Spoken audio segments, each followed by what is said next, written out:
Okay. Hello, everyone. Welcome to Book Witches with a B podcast. I am Urja. I'm Colleen. And in today's episode, we're going to be talking about chapters 11 through 15 of A Court of Thorns and Roses by Sarah J. Maas.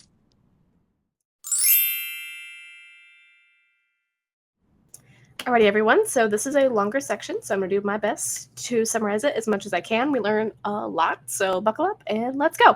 Woo. Okay, so where we last ended, Feyre looked outside and saw her father running towards her and beckoning her in to like come out and come with him. And so Feyre, of course, is like, "There's my dad. How did he get here? What's going to happen?" So she's very overjoyed. So she sneaks out of the manor, like very stealthily, hops around, listens for people, doesn't see anything. So she goes out there and like is racing towards her father, and her father is like beckoning her forward, and she is stopped by Tamlin. And what actually ends up happening is that is in fact not her father. That it is a monster called the Puka that we learn, and it is a monster that essentially transforms into the thing that you want the most, essentially, which is very heartbreaking. We'll get into that later. But essentially transforms into the thing that you want the most.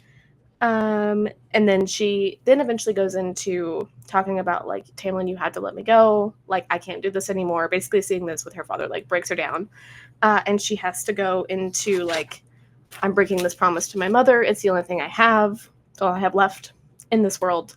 And he essentially like looks at her, takes her. I'm like envisioning, I don't think this is what happens, but just saying, I'm envisioning him like holding her face and being like, "You are fulfilling your promise by being here. They are fed and comfortable, I promise." And because, as we know, at this point, fairies cannot lie, she's like, "Okay, I have to trust him. My vow is officially fulfilled." And then we actually learn a little more about Tamlin in this section. They kind of go on to have a further conversation where we learn that Tamlin was trained originally to be part of one of his father's war bands, and that he never originally wanted to take over the lands that he rules over now. We don't know a whole lot of detail about that, but just that like he was trained to be a warrior, hence the whole like baldric. He's like a baldric of knives that they talk about a few times in He this. talks about that so often. She does talk about it so often, All the and like time. I don't know exactly what a baldric looks like, but I'm gonna be honest with you, I'm just picturing those like 80s TV slashes with like grenades Yeah, that's what I on pictured it. as well. So I don't think that's accurate, but that's what I'm picturing. So she does also mention in here that like this is definitely like a section where I can tell Feyre is observing Tamlin a lot. So she mentions that it's very clear that Tamlin like resents his position, and like part of what he uses Lucian for is to kind of not have to interface with people because he's not great with human interaction or just in general social interactions, as we can tell. Which brings us back to Lucian is Lumiere. I think we're going to keep finding evidence of that forever.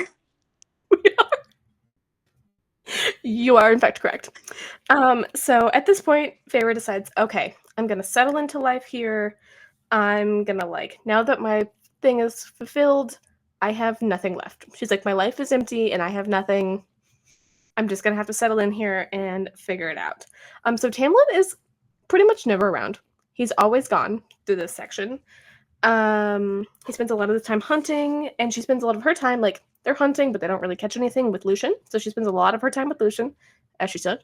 He seems really snarky around this time frame still, but it kind of seems like maybe there's a friendship that's starting to form between the two of them. And then this section, she starts waking up with nightmares. Giving a little foreshadowing, nightmares are very much a thing for Feyre. This is the first time we've seen them, which I did not realize they started this early, just a little tidbit. But so she starts having nightmares about killing and skinning Andros. It is very graphic. If you can read it if you want. I'm not gonna read it out loud. It's rough. It's rough. So Feyre wakes up and decides, okay, like moving on with life. She starts making a map of the place, of the manor that she's living in. I don't know if we've gone over this yet or not, but this is definitely where she reiterates, or we learned that she is illiterate. I think we've brought this up before, but I can't remember. I don't think we know just how bad it is, but this Yeah. is like the first time where she's like, I can't read or write. Yeah, she's like specifically describes that she's making like markings that would not make sense to someone who could read, but they make sense to her. So she's like walking around, she's like, I can't let all of these protective instincts go away. So she's like essentially making like an escape route, I guess, if she ever needs to leave. And then late one night while she's like out doing this, big old Tim Tam comes in covered in blood, like tore up, all of this stuff, looking like a sad man. And he's basically like, "What are you doing?" Essentially. And she's just like, "Oh, nothing." And he like looks at the map and like sees her weird markings and essentially goes, "Can you not read?" Which We'll get to clearly, this in the discussion. I have so many thoughts. like, can you not read? She just is completely silent, which pretty much confirms that she, in fact, cannot read. But he just responds with, which is kind of sweet. That must be why you're so good at other things. I think he meant it as a compliment. I don't know if it was.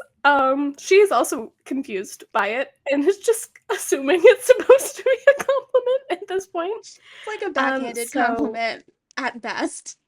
yes, so she can tell that he's like bleeding, which I don't know if we went over this yet or not either. I kind of forget what lore we learned when, but Fae have really fast healing magic, and the fact that he is still bleeding is concerning. Like he definitely should have healed by this point.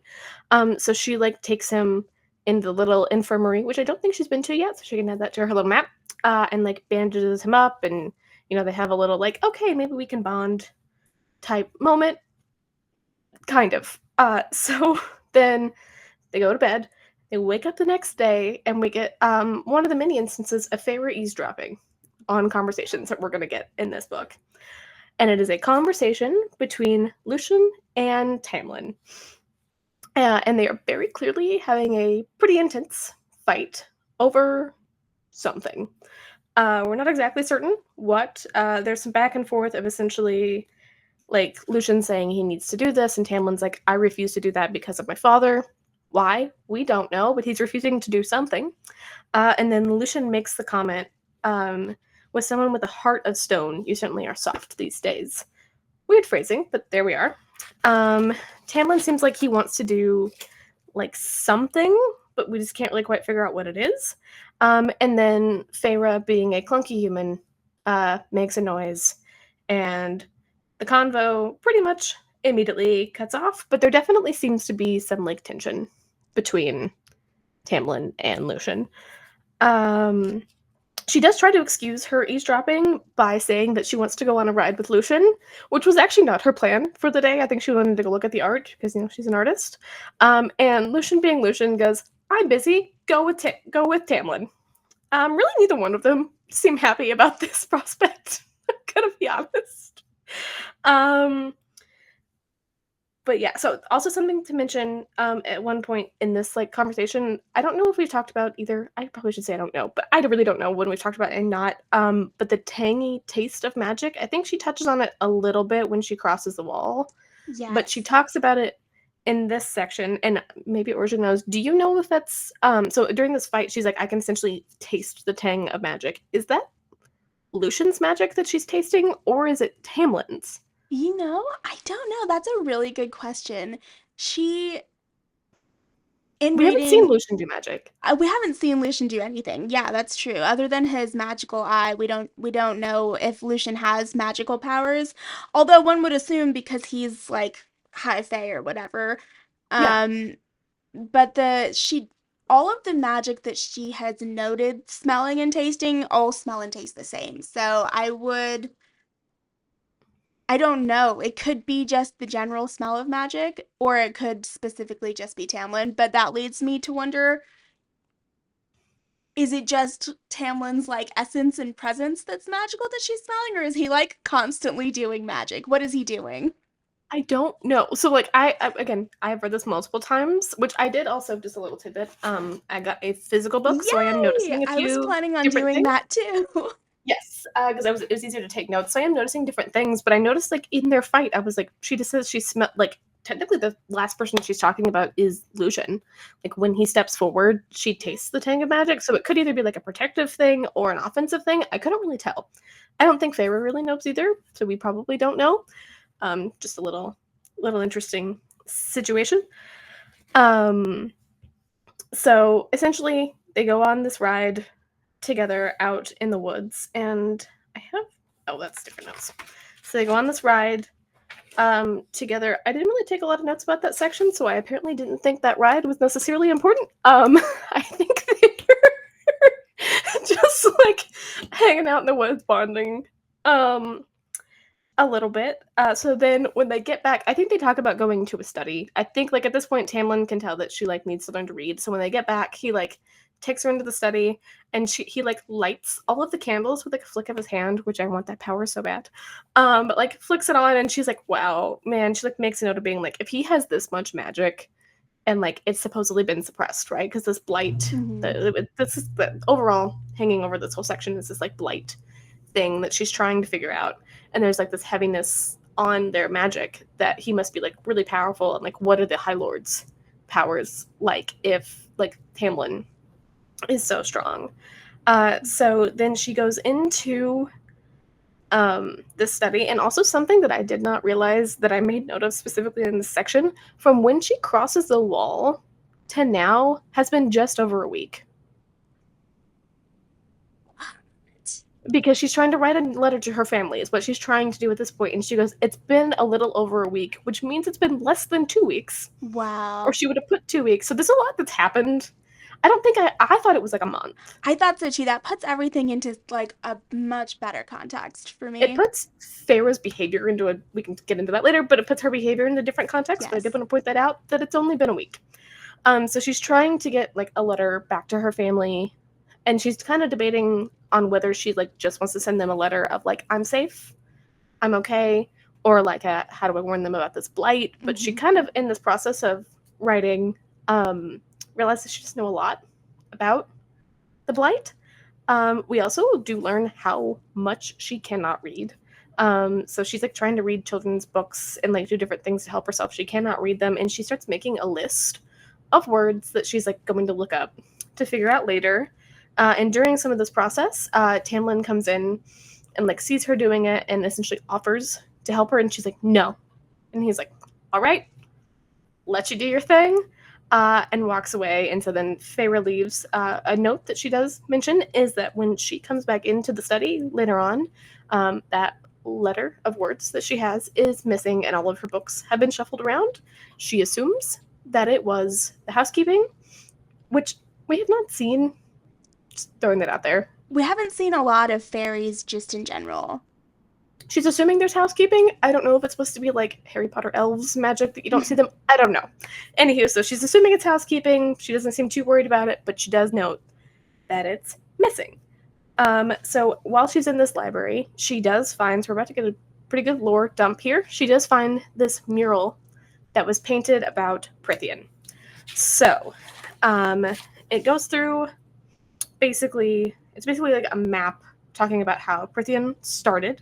So there was this big black bubbling cauldron that they show like I think a person tipping over, which I thought was interesting, and I didn't remember that tidbit. I think it's the person is supposed to represent like the mother, so the mother and the cauldron are different entities. That is true. And so it shows the cauldron like spilling over and bubbling and forming Prythian. And it also shows, which we know in the beginning, I think in the first episode, we talked about the map. I can't remember if we did or did not. We did. We did. Okay. So we took the map and essentially like how it was all formed. And then she goes into a little bit more detail, not a whole lot, but a little bit more detail about the 7 courts that are in total.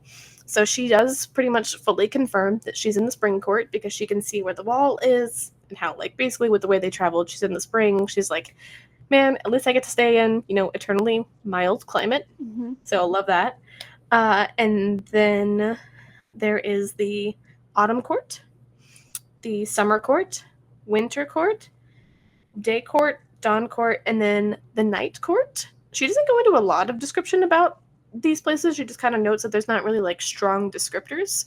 She's kind of assuming that like the people who are looking at this are probably supposed to know about them. The only thing that she really mentions is that the Ninth Court is lethally beautiful and massive, which I thought was really interesting wording. So I wrote those down. And then in the center of all of this is this like mountain range with one really tall peak that doesn't have any markings, doesn't really have anything, but it does seem important. And she does decide that she's never going to go north. That was pretty much when she looks at this, she's like, not going further north, really okay in spring. So there's also like, essentially as you go through, you see more about the rebellion and like how humans were crushed. And like, yeah, it's a very dark painting. And we also see Highburn. She talks a little bit about Highburn in this section, which is, fun fact, it's just Ireland if you look at it. So we kind of move on from that. She goes out. Tamlin is starting to get a little bit frustrated with his relationship with Feyre. And he essentially states that she will go on hunts with Lucian, but she will not hang out with him. And we get Sassy Feyre, which is one of my favorites, and basically says Lucian does not try to be anything but himself, which I thought was very interesting, and I think it shows a lot about her as a person and what she's expecting. Basically, so they get into a fight, and Tamlin realizes he went so far that Feyre left. Like she just like left the room. Basically, she was like, I'm done with this conversation. So after all of this conversation with Tamlin, essentially Feyre's like, I'm done. I'm going to figure out stuff about this blight. I'm not learning anything from Tamlin. Like apparently that little bonding moment that they had, patching him up, like gone completely. So she's like, I'm going to go find Lucian. So she goes to his bedroom, which I think is interesting, specifically right after Tamlin's like, you like Lucian better. You know what, Feyre? Me too. But so she goes up to his bedroom because she can't find him anywhere else. And like knocks on his door, does note that all of his room is in like dark oranges and reds and ambery colors and different things. And starts asking not so casual questions about the cereal, which had been mentioned previously. Basically like, hey, so you mentioned this like being that'll give me whatever answers I want. If I trap it, how do I do that? Essentially. And Lucian, at this part, I wrote down, is Lucian trying to kill Feyre by telling her how to go after the cereal? LOL. I think that is debatable. I'm gonna be honest. We can get into that, but like it's real debatable. So like I think she kind of describes him as like leaning back with like his feet up. Like I'm just picturing him like almost like a pirate, like leaning back, like twiddling his knives, just like sharpening his knives, being like clearly like trying to be casual about this, but like they both know what's happening. And essentially is like, don't tell Tamlin I told you, because he'll kill me, which I think is interesting. It's supposed to be his best friend. But anywho, is like, don't do that. But essentially you need snares, which she knows how to do. Go into this particular area with birch trees. And I'm water. assuming that's where near running water, because the cereal doesn't like crossing running water. And a dead chicken. You need to sacrifice a chicken. So she's like, okay, I'm gonna do that. Something that she does mention, like while she's out like hunting with Lucian at one point, is she kind of is trying to figure out like the political structure of all of this. She's like talking about like, because Lucian does say he's gonna go out there with her as well. He's like, I'll let you go, but like I'm gonna hang in the woods. If you get scared, scream and maybe I'll come. Like I'll come get you. It's fine. She doesn't. I don't know if she knows that he's in the woods. I don't think he like goes with her, but they do have a conversation at one point, essentially with like clearly, like Tamlin is like powerful. Lucian's under him, and kind of figuring out like how does that structure work with the High Lord of the area. She like makes notes of that, and she also wonders if that's who took Lucian's eye, because we do not know at this point how he lost his eye, and she's like trying to figure out essentially like where this power structure comes in. So she goes into the woods, sets a trap, and she waits a couple of hours. She catches the cereal. Yay, she did the thing. So this thing is absolutely terrifying. It's like described as a very terrifying being. It has a long black cloak and a face that looks like it was made out of worn bones, which I thought was a really like interesting descriptor. No skin, a lipless mouth, really long teeth with black gums, and just like holes for eyes. I'm assuming it's supposed to just be a skeleton with a cloak, I think so. but I don't really know. I have a hard time. I've seen like character depictions of it, but it's been a little bit. My mind also doesn't agree with any of those character depictions. It's kind of just like not that terrifying in my mind. That is fair. I try to like so truly what I picture is like the Dementors from Harry Potter. To be honest with you, because they're described very similarly, except like with like a little like With a Halloween face. skeleton Yeah. in there. Also, ding ding ding, I think this is the first instance where we see Feyre have watery bowels. Yes! I also took note of that. Because this happens a lot. This happens so often. Like to It the happens point so where often. readers are concerned. I do think we could keep a tally, but I'm sure someone else has and we can look it up at some point. But I'm fairly certain this is the first instance, which I did not realize it was this far into the book. But I did take a note that this is the first instance of watery bowels. So the Circle does try to get Feyre to come closer, and she's like, I'm not dumb. I'm not doing that, which is true. She's not dumb. And essentially the Circle's like, well, who of my kind betrayed me? And she was like, Feyre's like, my mother. Which is, I think, kind of interesting, and I'm assuming kind of a callback to the fact that Tamlin asked her, did your mother not tell you anything about us? So I'm assuming she's like, fairies must think our mothers tell us all of this fairy information. And the Serial is like, I can tell that you're lying. Don't lie to me. And then she gets a little unsettled. So first question she asks, is there any way for her to go home? And the Serial basically says, unless you want yourself and your family to die, you are stuck here. Like, do not go home. Don't do it. And then she asks, what do you know about Tamlin? Because really at this point, she knows that he was supposed to be a warrior, that is powerful, that he can shift into a beast, has some magic, doesn't really know much else. Serial basically says, to be more specific, that they know many things about the High Lord of the Spring Court. So, ding, ding, ding. Once again, we learn, I didn't think this was that big of a surprise when I read it. He's clearly the most powerful being in the area. It made sense to me, but it does confirm that he is, in fact, High Lord of the Spring Court. Then she tries to ask, essentially, about the Serial itself, I think, and it essentially talks about how it is older than, like, the bones of this world. Like, it is an incredibly old, like, ever being. And then she decides to ask, there was so much in this What section. happens? Okay, so the next thing that Feyre asks about is basically about the blight. So she's like, okay, I can't go back. Let me ask about this if I can tell my family. Essentially, is there any way, like, where did it come from? What can I do to help stop it? What can I do? And I'm actually going to read directly from the book because I think this is kind of important and I don't know how to, like, succinctly say it. So the Serial says, stay with the High Lord, human. That's all you can do. You will be safe. Do not interfere. Do not go looking for answers after today, or you will be devoured by the shadow of a Prithian. He will shield you from it, so stay close to him, and you will be righted. So that was very distinct, very clear instructions from the Serial. Also So very cryptic. Incredibly cryptic. Yeah, she's like, what do you mean? Like you gave me very clear instructions, but I don't know what it means. Yes. Especially when she's asked, like, what is this thing, right? And so she doesn't really get, like, a strict answer about it.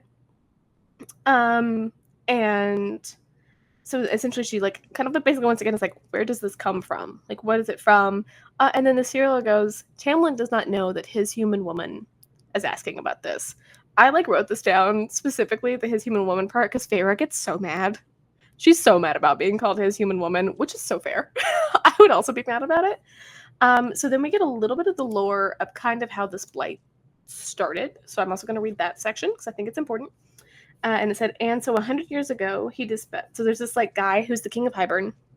He lives over there. In Ireland. And Hybern is Ireland, by the way. If you look at the map, which you can look in the book or up, it's essentially like this little island off to the side that didn't retreat any of its lands to the humans, by the way. So the king of Hybern found himself with the treaty. He resides on a throne of bones, by the way. And so 100 years ago, he dispatched his most trusted and loyal commanders, his deadliest warriors, remnants of ancient armies that he once sailed to the continent to wage brutal war against you humans, all of them as hungry and vile as he. As spies and couriers. It's courtiers, not couriers, and I realized that like halfway through, and I was like, it's courtiers, not couriers. It's Couriers. fine. Carrying mail. They're just delivering mail. Okay. Apparently I cannot read out loud. Okay. As spies and courtiers and lovers, they infiltrate the various high fae courts and kingdoms and empires around the world for 50 years. And when they had gathered enough information, he made his plan. But nearly 5 decades ago, one of his commanders disobeyed him, the deceiver, and they are interrupted. And we don't get to know more. That's a lot that we learned. We learned about kind of at least some of the source where this is coming from. Back up there, yeah, great state. So what ends up happening is we see these snake-like creatures, is essentially like these reptilian fae, come out. I think we know at this point, if not, they're called the Naga, that are like coming towards her, and the Surreal is begging her to like, you have to let me free. They will eat me. Essentially, they'll consume me, take me, whatever. You have to let me free. Feyre only has like 10 arrows at this point, so she's like really trying to figure out. I think there's 4 of them that are coming towards her. Quite a few. It's a pack of them coming, and she's essentially has this like split second to decide whether to try to save herself or the Surreal. She decides to let the Surreal go. Like, so she fires an arrow at the like snare thing, and then she screams at this point, really hoping that Lucian did not send her out here to just die. She's really not certain. She doesn't know if he's out here or not. So she fires off this arrow, starts booking it, screams as loud as she can, and just absolutely starts running. So of course, Surreal runs off. She tries like running towards the water. She was like, I know Lucian didn't tell me that the Naga don't like water, but maybe this is my best chance. They don't care. Fun fact. So she does end up killing one of them. Like, she shoots an arrow at them before she runs and kills one of them. Keeps running. They surround her and tackle her. And big old Tim Tam comes in and absolutely just annihilates them so easily. I do think she takes down like 2 of them on her own, which I think is relatively impressive as a human. So she's real terrified at this point. And all of a sudden, Tamlin comes in and saves her and is like, why were you in this part of the woods? And she was like, just hanging out. Does not rat Lucian out. God bless her. 2 different people have been like, why are you here? And she's like, I don't know. I told him I wouldn't rat, so I didn't. And so they essentially start making their way back to the manor, and it kind of closes out with Feyre observing that Tamlin, after this whole like really triumphant, like, you know, saving, like, you know, the damsel in distress princess person, doesn't really seem triumphant, but he seems to have a really deep sense of shame and defeat. And that is how it ends. Ooh. Lots happened in this section of chapters. Oh my god. There was a lot of lore dump because of the Surreal. Yes. You had like, because of that, I was like, I like read through it and I was like, oh man. Thank so you, much going Surreal. Yes. So haven't you? Sorry, what? I was like, if you can't tell, we kind of like the Surreal. We do. They're kind of cool. We love the Surreal. So we have a new segment that we're introducing in this chapter. It is called Section Superlatives.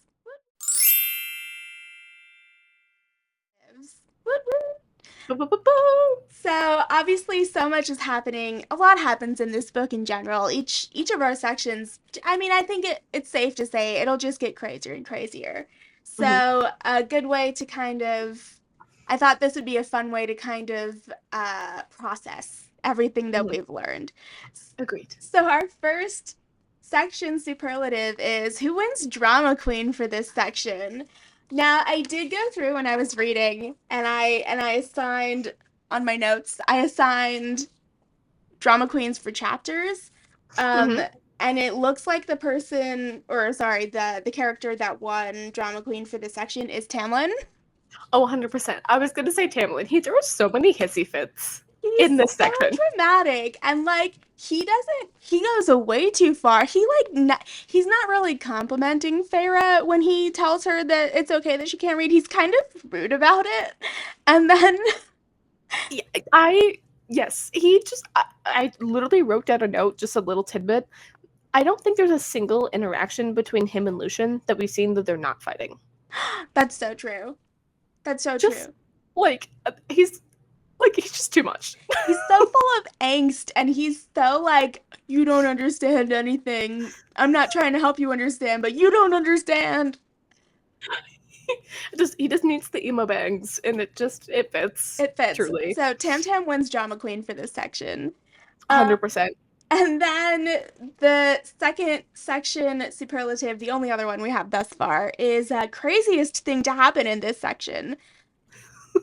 And this was really hard for me because kind of a lot happens in this section.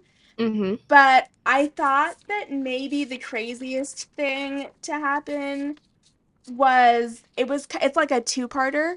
First of Hmm. all, that Farah in fact caught the Suriel. I mean, we just saw a Hmm. map of Prithian. This place is huge. Hmm. And we don't know anything about the Suriel. We learned that the Suriel is not of any of the courts, so it makes it even more crazy that she had to wait a few hours, but she caught the Suriel. She caught it. She Hmm. did it. Um, so I thought that that was pretty crazy, but then I also thought the whole killing two Naga because she's just a human, pretty impressive. That is very impressive. Most shocking. Um, I don't know. Weirdly enough, I think the most shocking part was supposed to be, I wasn't necessarily surprised, but like learning that Tamlin was High Lord. Like that was very much like, I wasn't surprised, like even like the first time I read it, but it is kind of supposed to be like in my brain, I was relieved because I was like, there's not anyone supposedly more powerful Yes, than this dude. that's true. Um, but yeah, I do think her killing the Naga is probably like a close Yeah, second. pretty shocking. All right, this has Yeah. been section superlatives. Yeah. Ow, ow. Okay, so let's go ahead and start talking about the characters and get a little bit into our discussion. I have a I have a lot of thoughts, Colleen. Great. So do I. So I took less notes on thoughts. I wrote like quick notes, but I was like, I honestly took so many notes on this chapter. Like I wrote some interspersed, so I'm just gonna plow through those. But Let them yes. fly. Okay, well, so when we're talking about chapter, like the first chapter in this section, chapter 11, Mm-hmm. after she, like, first of all, heartbreaking. I was so sad. I was Yeah. heartbroken for Farah when she like realized that it's not her father. And then she's like, "Of course it's not my father." Just like that realization. I Yeah. was so heartbroken for her. I cannot imagine what that must feel like. And then to I have Tamlin have like the nerve to be like, "Hey, they're taken care of." Like, I'm oh sorry. I I Like he just he took everything from her basically. He took her entire reason for living for the past 8 years. yeah. Didn't tell her, first of all, never told her really that her family was fine. And then right? Like never mentions it to her until she freaks out about it. And And then also like is like, doesn't sorry, go ahead. describe how they're okay. Doesn't Yeah. describe how they're okay. Just says that Mm-mm. they're fine. They're fed. Yeah, they're fine. They're comfortable. And she's like, "Well, how do I know that you know what it takes for humans to be fed and comfortable?" So like, and then for him to just be like, "Hey, they're fine." In a moment where she's just experienced excruciating heartbreak, he like very clearly thinks she's just a silly human. Like, Yeah. I was just like, are you freaking kidding me? This was Mm-hmm. like, I'm surprised she's not more traumatized by all of that. I think in this last episode, I will say I was a little harsh on Feyre. I am aware. So reading this section, I think we learn more of her motivation behind what she's doing. So I specifically put because she talks about it at one point. So Feyre views Tamlin giving her family money as a bribe. She specifically talks about it, essentially as a bribe to not come looking for her, and specifically says it couldn't be too tempting. Essentially, like it couldn't be too tempting for them to come find her, which is a little bit why she was so shocked, like essentially that her father is coming to get her. And so this like I think kind of makes it a little more apparent that she doesn't necessarily want to go back because she wants to be needed, but because she still told some hope that her family, clearly specifically her father, Mm-hmm. um just viewed her more than as a means for survival. Right. She hopes that they need her in the way that families need each other. Not in Yeah. like a they need me way, but in like a this is our sister slash my daughter and we need her to be safe, and like she's just hoping that they would care for her a little bit more. Yeah, which is so like I'm God. just like this whole this is definitely I think the most like harsh like thing showing the difference between like fairy emotions and human emotions. Of like I do think in a weird way Tamlin thinks he is comforting Feyre. Like I think in his mind he's like they're taken care of. That's your problem. I don't understand why you're upset. Yeah. Yeah, and that's right. That's fair. Like we know that fairies are very different from humans. We don't have specific information yet, but we know that they live for lots of years. They live much longer than humans do, and so things just aren't.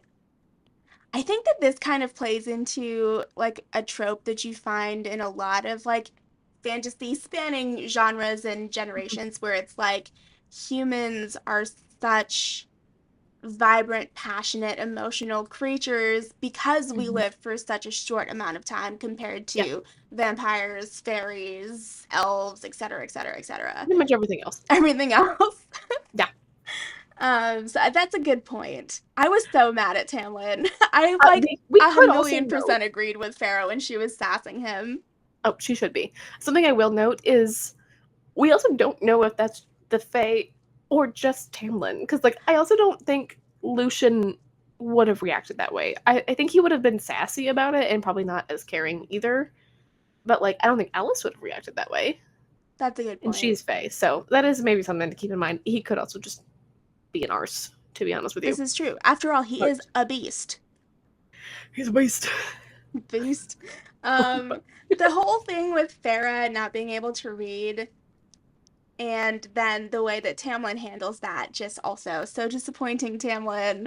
I feel like we're just Damn. in the Tam Tam is dumb section right now. Oh, I mean, it can definitely be both. I just, I don't really know if he's supposed to be trying at this point, but he's like not, like he's not No, even close to trying to like get along with her or even be agreeable. Like neither is Lucian, but I think Lucian's doing it in a different way that isn't just trying to tear down her self-esteem, yeah, what little it she has. right. It almost feels like Tamlin's not like he's just like she's like a bug, like he's Yeah. interested in her from like a purely scientific, stance. Just like, well, I cared for them. What do you mean? Oh, well, it's, you can't read. It's not, this shortcoming's not your fault. He says shortcoming when he's talking about her not being able to read and write. He's like, well, this shortcoming's not your fault. No wonder you're She so good thinks at about other that so stuff. much. She brings up shortcoming like 4 or 5 other times in this chapter where she's just like, well, my shortcoming, like she did not let that go. No. And I wouldn't She have like, either. no. Like it's very clearly something she's like very vulnerable about, and he's just like, it's not your fault. That's fine. Yeah. Like, And then, like, after that, every time he offers to help her, she's like, absolutely not. Which, like, I understand that. I understand. mhm. Once you insult me for something that I already am, self-conscious about, I will not let you help me No, she's remedy nicer to that. him than I would have been in general post that interaction. She like post that interaction, she bandages his arm. I know. Like also, which I know we're not to that section, but 100% Beauty and the Beast. Oh That my is God, straight up yes. pulled I from have Beauty so and the many Beast. notes on that. We're not there yet. We can talk about it when we get there. But Let's see. What else did I have? In terms of like characterization and new characters and stuff, I think, like we said, I think that we learn a lot more about Farah's motivations in this chapter or in this mhm, section. And yeah. she, especially, I don't think I processed that it was such a short amount of time on my first Hmm. several reads of this. I did not notice until this reread because I was actually kind of curious. Like, they're not. I'm not great about keeping up with timelines in terms of novels. It's just not a strong suit of mine unless it's like very clearly stated at the top of like this is the date, which does not happen in this novel. And she was like, "Yeah, it's been like a week," and I'm like, "There's no way all of this happened in a week." Speaking of her inability to read and write, we find out why. It's because, in fact, her mother sucks so much. her Mm, mother mhm. decided, or didn't decide, her mother just didn't really care about teaching Feyre how to read and write because she was too busy being like a socialite, essentially. And Mhm. then when after she died and they, got poor, Nesta and Elaine were like, we're not going to this school, it's beneath us. And they did not care that Feyre didn't know. I don't think they even know that Feyre doesn't know how to read and write. I don't think they know Vera doesn't know how to read and write. And what I'm actually curious about with that is like I wonder if they like legitimately knew. I'm assuming they assumed that Farrah got the same education they did. I wonder if they knew that the school wasn't going to teach them anything different. Like, I mean, if the school was basically to teach them to learn how to read and write, they're like, we already know how to do that. There's no point in going. That's an interesting point. That's not something that I'd thought of before. Yeah, well, because I'm curious about it. Because like I don't. I mean, Farrah doesn't say. I don't. It sounds like she hid it very well. And also in that cabin, it didn't sound like there were any books or anything to it. They didn't seem like readers. To be honest with you, they are Mm-hmm. not readers. Well, they don't seem to be anyway. Mm-hmm. So I really don't know if they would have known. No, I don't think so. Especially because she then dedicates her entire life to going out and hunting in the woods. So they don't Yeah, have a lot of, I don't know that any opportunities to find this out about her would have come along. they have no one to write letters to. They have no like concept of it, and like especially with her, like I'm assuming like what they train them in is like the classical, like social life, like painting and sewing and all of that stuff. Dancing. I would think if I was her sister, her sisters, I'd be like, oh well, she knows how to paint. Clearly, she knows how to read. That's one of the things you learn. Yeah, So that's a good point. And like, what was I gonna say? There's no business being done either. Like her yeah, father isn't doing any business. There's like literally no opportunity for her no. to learn how to read and write, let alone for others to know that she doesn't know how to. It's a good point. They definitely should have. I'm not giving them a pass on like not figuring that out, but at the same time, I think they would have had to like dig a little bit because like one, she very clearly does not want anyone to know. Like she hides it aggressively and probably would have even more from her family. Mm-hmm. Um, so yeah, I think they should Yeah, have known, but it's understandable that they didn't. but they didn't. Let's see. Oh, there is a one point where after Tamlin calls her inability to read a shortcoming, there is like a couple of sentences where she's just like hurling insults at herself, but they're coming in Nesta's voice, which is really sad. Yeah, Like Nesta, you really messed her up, man. this is gosh, that's We can't say too much about Nesta, but I want gosh, to, but gosh dang, gosh dang. she gets a number on most people, and we can say that. This is true. This is not That's not exclusively surprising.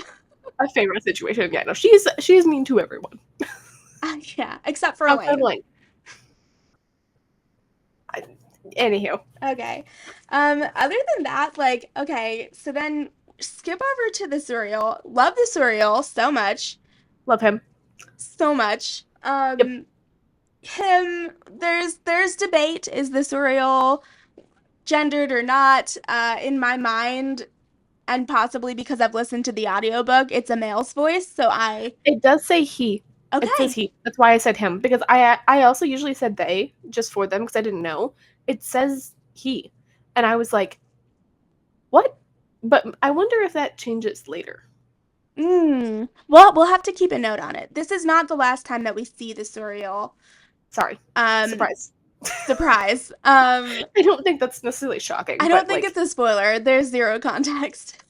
no. But I do think that because I've also thought that I actually always assumed she for a long time, probably I just because wonder of the if I depictions I always saw. assumed he because I some part of my brain captured that and ran with it for the rest of my life. I was actually because I literally was writing in my notes like, oh they, and then I like looked up because I was like listening to the book while like reading through it to kind of get both, and it was like he, and I was like, huh, Huh. it's a Interesting. male The Suriel is a apparently. he. Okay. It's Well, it's a dude. he I don't know why I got the impression that he likes Farah. Like he is enjoying his interaction with Farah a lot. He talks to her for so long and like does not ask to be set free until it endangers his life. Exactly. And yeah, Yeah. he's kind of just like chilling there. And also, like, she asks very open ended questions, and he's like, well, let me tell you. My thought is he's not talked to anyone in like hundreds of years, and he's just like, who's this? Also, can you imagine like you're this like ancient being, right? And you see this girl very clearly with some like dead chicken just chilling there, being like, hey, I have some questions. Like very clearly you know what's happening, and you're like, I have to go check that out. I have I to know like what's to going on. imagine that that's what happened because there's no way. This thing is ancient, and we're supposed to believe that he falls for a dead chicken that she laid carefully to look like it broken its neck. That's what it says in the book. And like she does even mention, she's like, I tried to keep my human scent off of it, but she can do that for like regular animals, but fairies have a very heightened sense of smell. So clearly the Suriel was like, oh, there's a human, and then sees the whole thing, and then he's like, this 19-year-old child is trying, I need to know why she's trying to capture me. So like, whoops. Whoopsie daisy. I do feel like it was a little bit also I'm assuming a human or rarity. Especially Mhm. this far into the woods. Like what is that thing? Like what is happening? Yes. Also, okay, so the Suriel, we don't know a lot about the Suriel. Suriel knows things though, and it says specifically in there that he says that he can taste lies. I don't think I possibly said he could taste them. I'd like to know more about that. Yeah, like it, because it knows. I guess it's knowledge. I guess the Sorial's power is knowledge because he knows everything. That's why people try to capture him. Mm-hmm. And he knows when people are lying. Yeah. So, I also thought it was like I was totally into the history that he was giving. I was like, this, and then the deceiver, and then it just stops, and I was like, tell me more. I'm like, wait. I actually wrote that down because again, I know the plot of this. I don't remember any of that description for like what happens later. I'm like, oh, I think it's a thing that I forget often, and now that I have it, like I've written it down and I've taken notes on it, it like puts other puzzle pieces together I, later on. Spoilers, we can't give you any of this information. So, yes. Okay. Yes. Keep uh reading, you. and then okay, for there's not I don't have many thoughts or things to discuss for the last chapter for chapter 15 other than um things that go in a different segment, so I'm going to hold off on that. And then Mhm. also just like ew, there was naga blood in Farah's mouth. I was like, how did she not vomit immediately after? I don't understand. I'm assuming she's just like desensitized to blood at this point. I I don't guess know. so. And then also like this is the first I was like, no, Farah, such a good friend. She didn't throw Lucian under the bus. Throw Even Lucian under the bus. He needs to be. she should have. He definitely did not come when he heard you screaming. So, Lucian.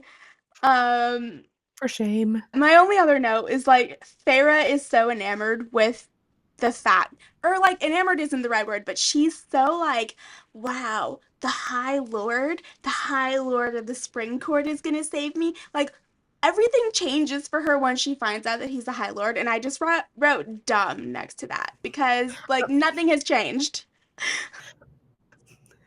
I will say it's kind of like a girl figuring out who she's dating is like a millionaire, and you're like, ooh, like nothing has changed, but you're like, okay. I Like or mean, like figuring out that he's a billionaire after already knowing that he was a millionaire is more what I think it's like. that's probably fair. That's probably accurate. Yeah, technically, I guess it. I almost wonder if it's almost like a relieving thing in her brain of being like, thank goodness, because like she's just sitting here like, how am I gonna handle this like other person? And like she doesn't have to. It's just him. That's fair. I was like, No, ferret. it is Dumb. dumb. I agree. Like, but at the same time, I'm sure she was a little bit like, guess who I'm friends with? A High Lord. That's true. That's true. And the High Lord, now like playing it all back in her mind, she's like, when I did this, it was to the High Lord, or like, oh my God, the High Lord has been serving me dinner every night. Also, why High Lord so grumpy? Yeah. Why so grumpy? Why so grumpy? We don't figure that out in this episode. We'll figure that out, I think, in the next episode. So I'm still why so grumpy. But still why. Anyways, those were the majority of my thoughts. I like so much happened in in this section of chapters. It's just yes. I don't think I like realized. So what? Just I note from like a me thing. I remember when I first read these books, thinking that the pacing was really slow. Like I remember reading it and being like, man, like not a lot happens. We're 15 chapters in, and we're here. Like I was like, oh, the pacing of this is not slow. I don't know what I had read right before this. It must have been like a really short something that had like really fast pacing because like this novel like moves. yes, I do think it's paced very well. No, it was good. I like the pacing of it, but like you do kind of get like good like chunks where it's just like so much happening. Like even like you mentioned, we learn a lot more in the next section. This like middle chunk is like a lower dump. I feel like of like character lore, like world lore, just like how stuff functions. A lot in it. Oh, I would love to see the mural. Like it sounds incredible. I maybe would leave out the human bones being crushed into a black splatter, but like Other the than rest of it that, would be cool. yeah, Yes. Which I'm assuming that's what the map in here is based on. I think so. I would assume. But yeah, I want to see like the cauldron and like the mother like dipping it, Yeah, with like fluttering into this like Mhm. world that it built. Yeah, I agree. Yeah, it sounds amazing. All right, next segment. How does this compare to Beauty and the Beast?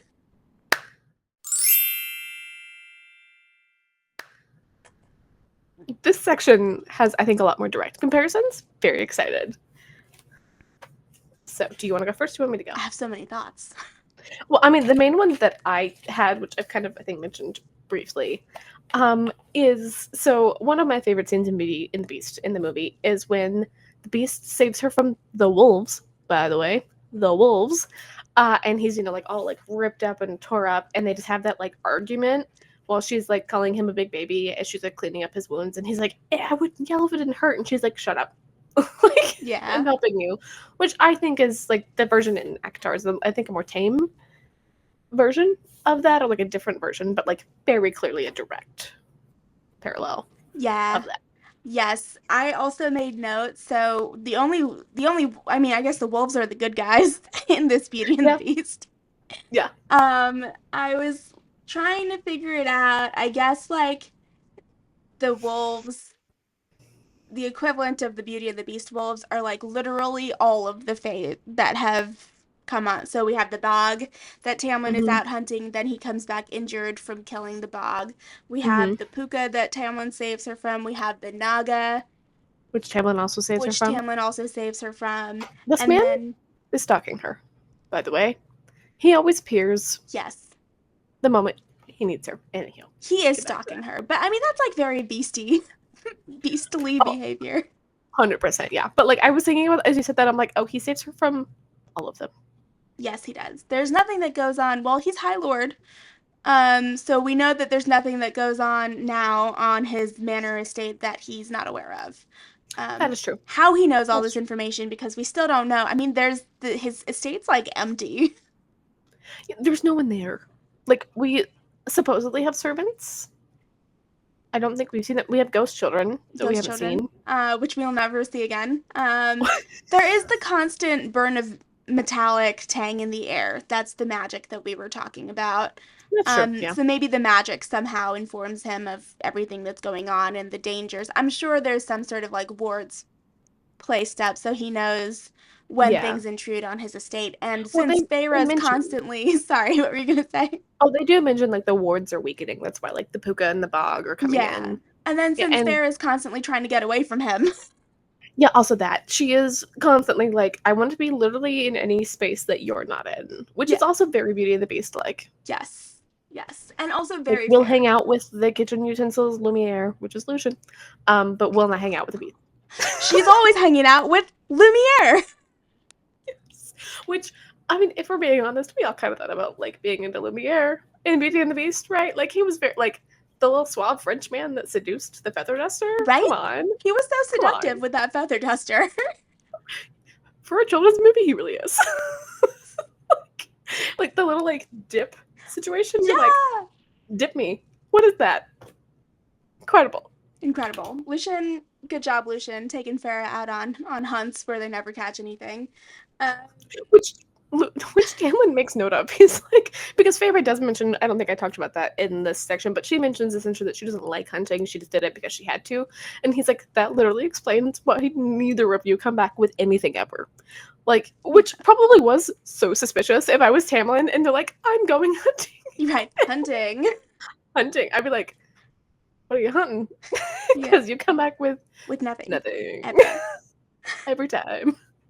So, like, honestly, his suspicious nature is kind of fair enough. I'd also be like, you're not hunting. I guess that's true. Yeah, I'm like, so now we know that Tamlin's the High Lord, Lucian is his emissary. Um, Mhm. and there's just like, Lucian is trying so hard to wingman.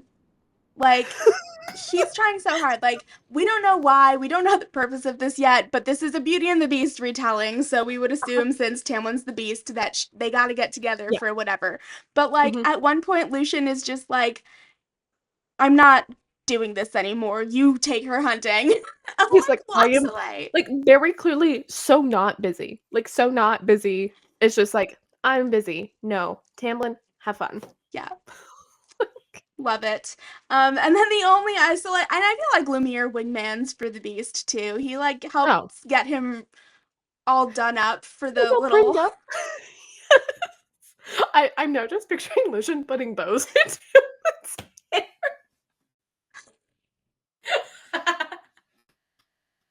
He would. Anyway, and then we have the moment where Tamlin takes her to the study, which is a library. But unlike in Beauty and the Beast, she's shaking with terror because she can't read. So, quite Mm-hmm. the opposite. I am sad for Feyre that she didn't get the like swinging on a library shelf, Yeah, like bookcase moment. me too. Me too. Like it even like it's so set up to be exactly that scene. He Oh, opens the 100%. door, he flicks on the lights with his magic, and she's just like cold sweat, can't read. She's like, books. Yeah. My mortal enemy, the one thing I can't. Like, she's more stressed out in that library than she was when the Naga was hunting her. Yes. Yes, she is. Because that's something that she knows how to do. She knows Yeah, how to be scrappy and fight for her life. She does not know how to read. it's true. Poor Feyre. I love her. I just, I just want to like take her and be like, honey, Yeah. we're gonna get Let you the there. man help you learn how to read. Yeah, He's honestly, she should ask Lucian. she should. Like I understand not wanting to ask Tamlin, especially now that you know, like he's like a High Lord, would never. Yeah. But like, I'd also be like, Lucian, I know you're gonna make fun of me. Doesn't matter. I already hate you. You already hate me. We don't have to get along. Let's figure it out. She doesn't hate him. I think they just have like enough of a friendship that he would be a good person Yeah. to Yeah, ask. I agree. I'm trying to think if there was anything else. I think that that is all I have for Beauty and the Beast comparisons. Was there anything else? Mm-mm. No, I actually like because of Favor's reaction being so different, was not thinking about that being a Beauty and the Beast parallel. I was just so focused on her illiteracy element. I think we should talk about the lore dump, the mythology, and all of that. That. Yes. So I know that we have not been keeping a running list of all of the different types of fairies that we've encountered, but I would like to point out that in this section we meet the Hmm. Naga, Hmm. we meet the Suriel, we meet the Puka, Hmm. and I believe that's all that like all of the new ones that we meet, but like Hmm. clearly like Fae folk are just extremely varied. Hmm. And And mostly none of aggressive. these belong in the spring court because none of them have masks on. Yes, which I did not mention. She does ask the Suriel about that, and that's how we figure out that the Suriel's like, I'm not in any court. Poo poo. But yes, yeah. So they are not part of it. Well, we don't know what part of court the other ones are from, but they're not supposed to be from the spring. I will say that all of the ones that we've met outside of the ones that have like come in, not so nice. Yeah. Yeah, there's definitely like it's definitely appearing like high fae are a lot more civilized than I think I don't know if they've been called lesser fae yet, but that there's high fae and there's lesser fae. It's fae. Yeah. Or at least maybe like more willing to tolerate humanity, Mm-hmm. maybe. Like, yeah. Yeah. Although the Suriel was not malicious. He That's wasn't true. malicious. That's terrifying in a way. Yes. Supposed to be. I mean, her bowels turned watery when she House saw it. turned watery. I Like, just, I know what that means. I call it a bubble gut, but like, it's just such a particular way to like talk about it. it's like, it's so gross. It's so. That's why like bubble gut seems cute, right? Like, Yeah. it's not like my bowels turned watery. You're Yeah. like, is it just like melting? I think that's kind of it. That's all of like the new we've talked I think we've gone pretty in depth for like the history that we have learned. It's Mhm. The only thing that I guess maybe is like it seems to be by that mural that like the mother used this cauldron to like start the world. Like that's their like I don't know creation story, I guess yes. essentially.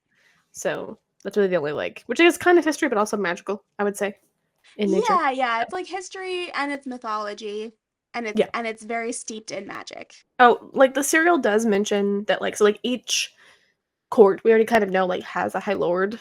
Hmm. And like the serial is like the high lord is power itself. Like they're not just like powerful, they are power Yes. kind of thing. Yeah. Yeah, So which is like definitely crazy to think about. mhm. And you can kind of see that too, especially because of the blight. And Tamlin has admitted that his power is not at its fullest and that he can light candles in the blink of an eye and he can put people to sleep for 2 days and he can, With like shape shifting yeah. to this to his like his beastly form. His beast. But beastie boy. Right. Okay, I our next segment, are they hot or are they a beast? Or are they or are they both? Or are they both? I don't know if we have any new contenders. I mean, I guess it depends on if you consider the cereal hot or a beast. This I is think he's just a true. beast. I I think don't he's really just think a beast. he's like pretty asexual in nature, I Yeah. would say. So I would say his personality is hot, but he in fact is a beast. yeah, but I don't think he cares if Yes, you think he's hot or not. correct. Yeah. But that's why. That's true. You know, his personality is attractive. Yes. You're not wrong. Yeah, I do love a man that knows things and doesn't talk down to me when he's asking questions, which I correct. wouldn't say he necessarily talks down to her. He's just like, although might be a bit of a misogynist if he calls her the human, The human girl. He calls her Tamlin's human girl. which is not great. That's not great. That part's not great. That part's not great, but I'm ignoring that in my head canon. It happens. It's actually like so reading this makes it different. And the reason that I noticed it is because Sarah italicized it in the book. She goes, his human woman, and like italicized it. Which I thought was interesting because like Feyre's like, absolutely not. That makes me wonder if, like, it makes it feel like it's not just describing her, but it's describing a role. I think it's supposed to be, and it like definitely doesn't make sense to Feyre, and like I don't really think it makes sense to us either at this point. But yeah, it's definitely she's just like, I mean, if someone called me like I've been called that before, but like, yeah, his little woman, I'm like, do not say that to me again. Absolutely not. I will backhand you. Like, I am no one's little woman. I may be small, but I am my own person. Thank you Don't very mess much. with Colleen. Scary. Come on now.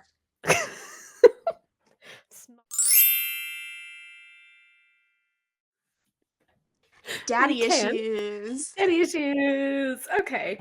I don't think it's necessarily anything like overly new in this section. I think we get a better description of Feyre's daddy issues and like how they manifest in her life and like how she feels about her dad. I guess essentially like her very very useless father that like which honestly so fair if my father ever looked at me and said don't come back and that's the last thing that I heard from him before I left, I would also hope and pray that something else would change. Yeah, that maybe he would try to come and rescue me or something.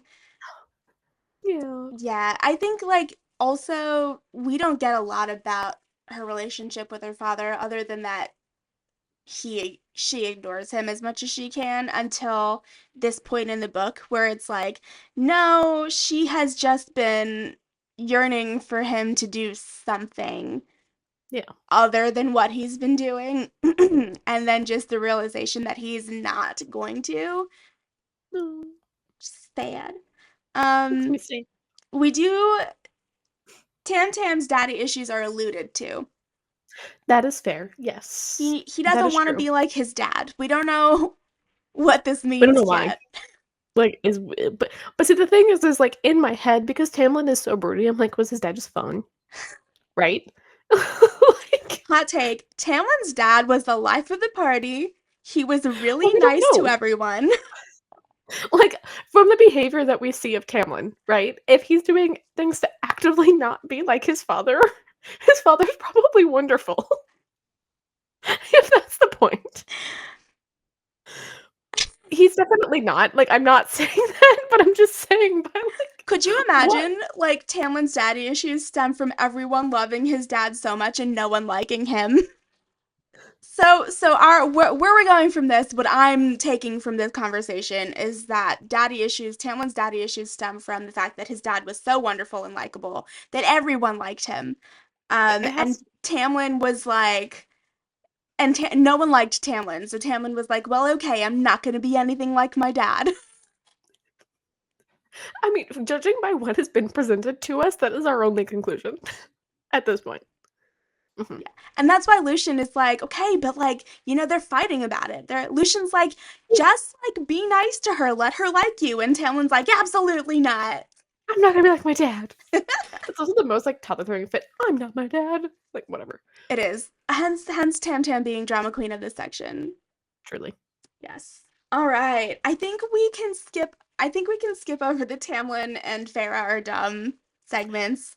we covered those. We covered those. They're both kind of dumb. Farah, don't change your entire opinion about a person when you already knew that he was incredibly powerful and a lord of some sort.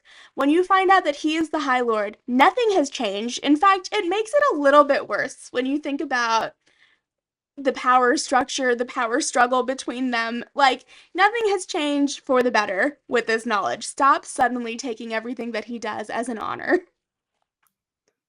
But he's a lord. What? But he's a lord now. I don't care. Fair does.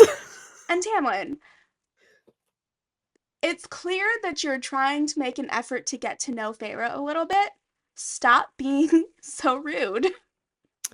If trying to, I think I said this before, like we clearly can tell that he's supposed to be like the beast in Beauty and the Beast. If trying to seduce, why grumpy? And why rude? Why? Why? Be better. No point. Take some tips from your very suave and very attractive, supposedly, I guess maybe not best friend, I guess maybe emissary is different, but like I guess confidant, so. something. They clearly have a They're relationship. close. Yeah, it's not just a professional relationship. No, take some hints from your very attractive friend Yes. who Who is spends a lot of time with Feyre? with Myra. Gosh. Oh my god. All right, I think that brings us to the end of our discussion of chapters 11 through Yay! 15.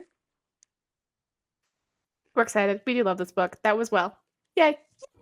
All right, so we'll see you next time. We're going to be talking about chapters 16 through 20 of A Court of Thorns and Roses.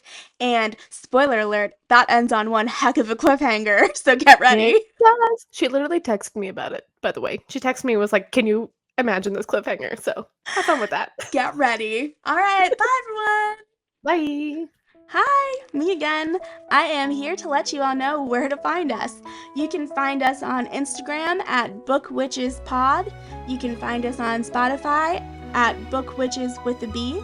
You can find us on YouTube at BookWitches with a B, and you can find us on TikTok at BookWitchesPod.